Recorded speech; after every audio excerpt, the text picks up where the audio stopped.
Bom dia, boa tarde, boa noite a todos. Aqui, canal Luz no Fim do Túnel. Eu sou o Helder de Araújo. Falar um pouquinho hoje sobre o mundo ocidental, guerra de Israel e alguns dados aqui interessantes que chegou para nós. Também o problema lá da Venezuela, lá de Essequibo, né? Pessoal, olha só. Quem quer que diga hoje a pura verdade é considerado um revolucionário. Você falar a verdade hoje faz de você um revolucionário. E um revolucionário é um tipo de pessoa que as pessoas temem, né? Sobretudo as pessoas assim, a massa, né? Enxergam o revolucionário como uma ameaça.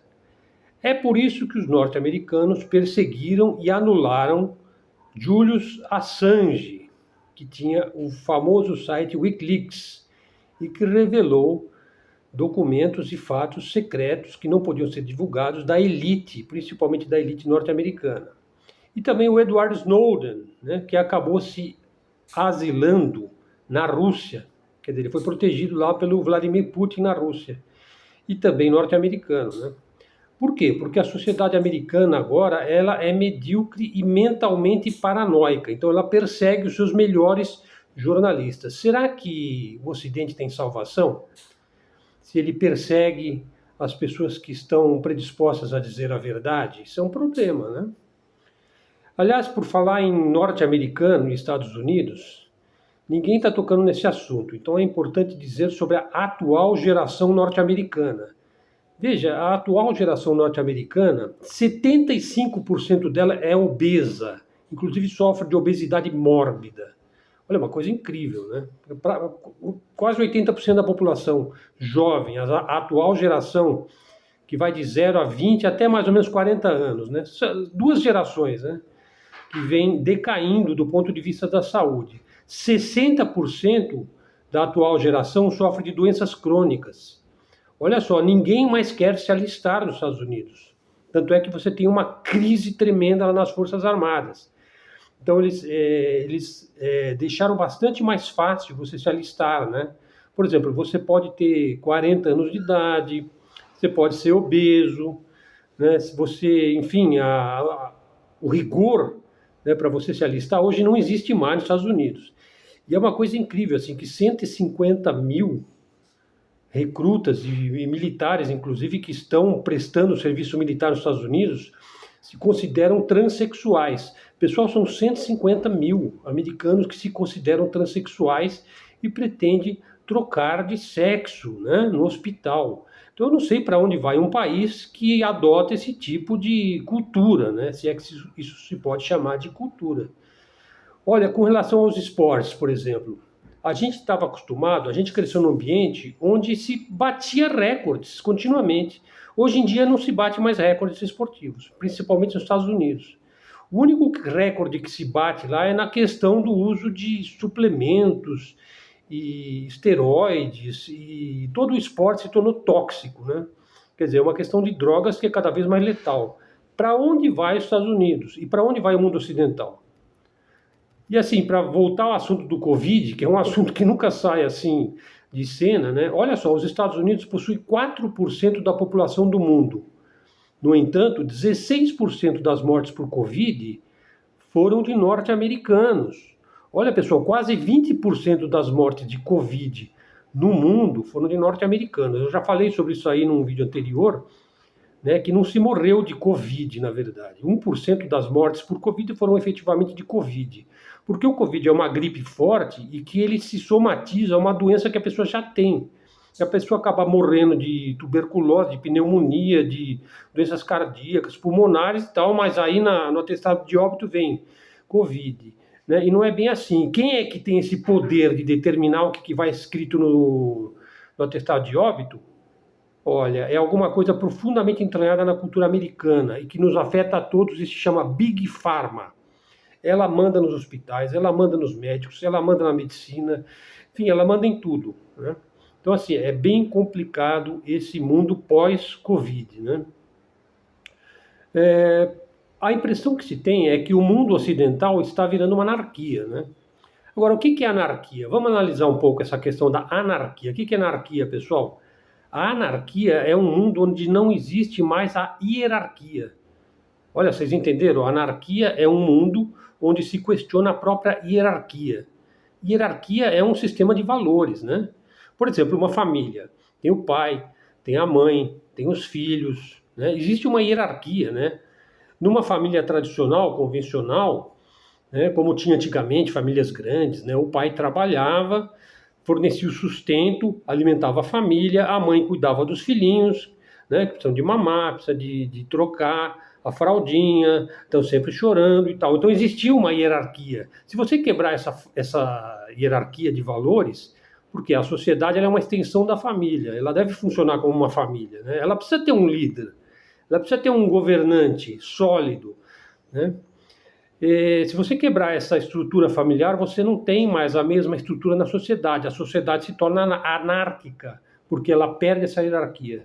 Ela fica uma sociedade assim, ao Deus dará, né?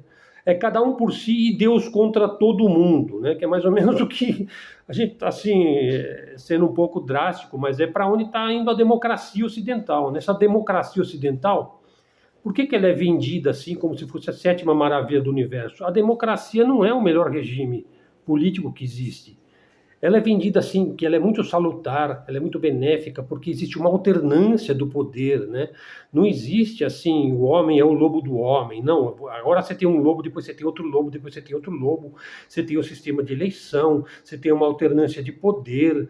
Assim, outros grupos podem se alternar no poder, né? Na verdade, isso daí, pessoal, é basicamente uma ausência de autoridade, né? Da capacidade de se autogerir, se autogovernar. Né? Então você vê, o ocidental ele tem aversão a governos fortes e permanentes. Quer dizer, essa mesma aversão a um governo forte é a aversão que se tem hoje pela família estruturada, a família nuclear, a família convencional. Então veja, por que nós ocidentais temos tanto medo de governos fortes e permanentes? Porque a sociedade está se tornando fraca, né? Isso aí, na verdade, a democracia ela não é um governo ideal, ela é uma expressão de fraqueza da sociedade.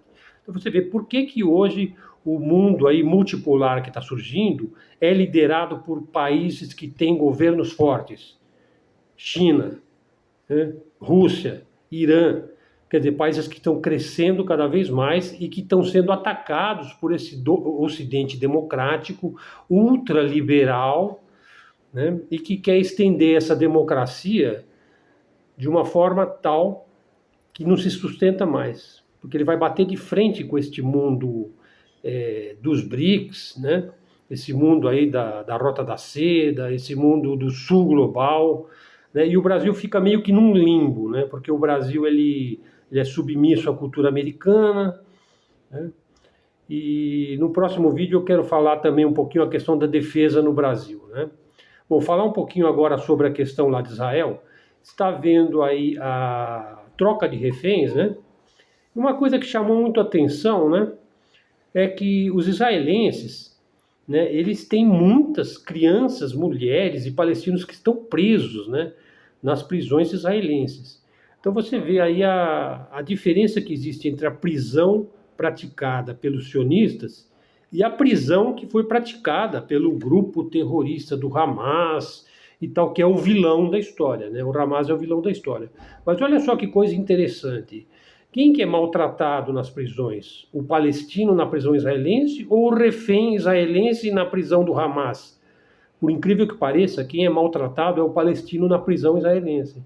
Eles que deveriam ser os arautos da civilização ocidental, da cultura judaico-cristã, né, eles maltratam terrivelmente as crianças nessas prisões, pessoal. Submetem-nas às piores sevícias. Inclusive, há muitos relatos aí de crianças que foram submetidas a pedofilia, estupro, inclusive dentro da prisão. Todo tipo de humilhação. É claro que essas crianças não podem ser soltas e algumas acabam ficando anos presas lá, porque ela vai se tornar um terrorista do Hamas no dia que ela sair de lá. Você está criando a próxima geração de terroristas que um dia vai invadir o teu país, né? Já os reféns feitos pelo Hamas, olha só, eles são tratados com dignidade e respeito. E depois o que acontece? Quando eles são soltos aí, né, nessas negociações aí, entre o governo de Israel e o governo do Hamas, são impedidos de dar entrevistas, né? Porque eles vão relatar, olha, nós fomos tratados com dignidade e respeito aqui pelo Hamas e tal. Mas o que diz Sun Tzu em A Arte da Guerra? Trata bem os prisioneiros, alimenta-os como se fossem teus próprios soldados.